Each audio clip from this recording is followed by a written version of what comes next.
Hello दोस्तों, आज मैं आपको एक ऐसी कहानी सुनाने जा रहा हूँ जिसे सुनकर आपके रोंगटे खड़े हो जाएंगे और आपका दिल दहल जाएगा। तो बिना देर किए चलिए कहानी शुरू करते हैं। काले मकान का रहस्य।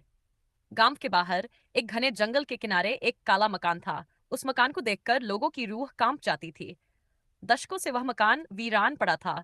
कहा जाता था कि वहां रात के वक्त अजीब अजीब आवाजें आती हैं और वहां जो भी गया कभी लौटकर नहीं आया। गांव के बुजुर्ग बताते थे कि वह मकान किसी रॉय चौधरी का था, जो अपनी पत्नी और बेटी के साथ वहां रहता था। लेकिन एक रात मकान से धुआं उठने लगा, चीख पुकार सुनाई दी और अगली सुबह पता चला कि रॉय चौधरी और उनका परिवार गायब हो गया।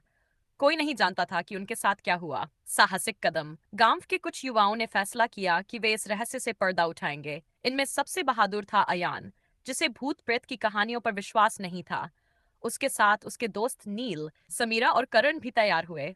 अगली पूर्णिमा की रात चारों ने टॉर्च, रस्सी और कुछ हथियारों के साथ काले मकान की ओर कदम बढ़ाए। मकान के करीब पहुंचते ही ठंडी हवा ने उनका स्वागत किया। मकान के टूटे फूटे दरवाजे से सरसराहट की आवाजें आ रही थी, जैसे कोई अंदर चल रहा हो। मकान के भीतर का मंजर। मकान के अंदर का माहौल बेहद डरावना था। दीवारों पर काले धब्बे थे, जैसे किसी ने खून से लिखा हो। फर्श पर जले हुए लकड़ी के टुकड़े और टूटे हुए शीशे बिखरे पड़े थे। समीरा ने महसूस किया कि किसी ने उसकी गर्दन पर हल्का सा हाथ रखा। उसने पलटकर देखा, लेकिन वहां कोई नहीं था। नील ने अपनी टॉर्च की रोशनी से एक कमरे का दरवाजा खोला।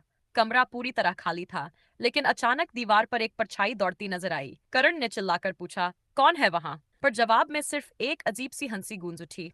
वे एक तहखाने का दरवाजा ढूंढने में कामयाब हुए, जो लकड़ी के तख्तों से ढका हुआ था। जैसे ही उन्होंने तख्ते हटाए, सीढ़ियां नीचे अंधेरे में जाती दिखी। अयान ने हिम्मत करके सबसे पहले नीचे कदम रखा। तहखाना बेहद ठंडा था और दीवारों पर अजीब अजीब चित्र बने हुए थे। तहखाने के अंत में एक बड़ा सा काला पत्थर था, जिसके चारों ओर लाल मोमबत्तियां जल रही थी। समीरा ने डरते हुए पूछा, इतनी पुरानी मोमबत्तियां अब भी जल कैसे रही हैं? अचानक पत्थर के पास रखे एक पुराने ग्रंथ के पन्ने अपने आप पलटने लगे। ग्रंथ से एक गूंजती हुई आवाज आई, यहाँ से चले जाओ, वरना तुम्हारा अंत भी वैसा ही होगा जैसा रॉय परिवार का हुआ था। अयान ने हिम्मत करके ग्रंथ उठाया, लेकिन तभी तहखाने का दरवाजा अपने आप बंद हो गया। मकान की दीवारें हिलने लगीं, जैसे भूकंप आ रहा हो। तभी एक परछाई उनके सामने प्रकट हुई। वह रॉय चौधरी की बेटी आर्या की आत्मा थी। उसकी आंखें सफेद थी और वह दर्द भरी आवाज में बोली, हम सब इस मकान के शिकार हो गए। यहाँ एक शैतानी बल रहता है जो आत्माओं को कैद करता है। नील ने कांपते हुए पूछा, हमें क्या करना होगा? आर्या ने जवाब दिया, उस ग्रंथ को नष्ट करो, तभी यह शैतानी बल खत्म होगा। लेकिन ध्यान रहे, यह करना इतना आसान नहीं है। मौत के करीब जैसे ही उन्होंने ग्रंथ जलाने की कोशिश की, पूरा मकान चीखों से गूंज उठा।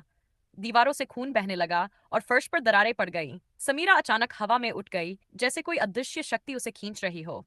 अयान ने अपनी पूरी ताकत लगाकर ग्रंथ को जलती हुई मोमबत्ती पर फेंका। ग्रंथ ने आग पकड़ ली और एक भयानक चीख के साथ पूरा मकान हिलने लगा। तभी सब कुछ शांत हो गया।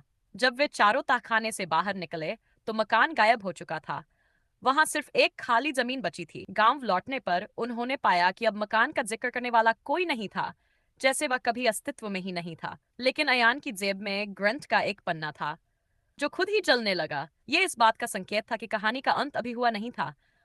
अगले भाग को देखने के लिए हमारे चैनल को सब्सक्राइब करें और नए वीडियो की सूचना सबसे पहले पाएं।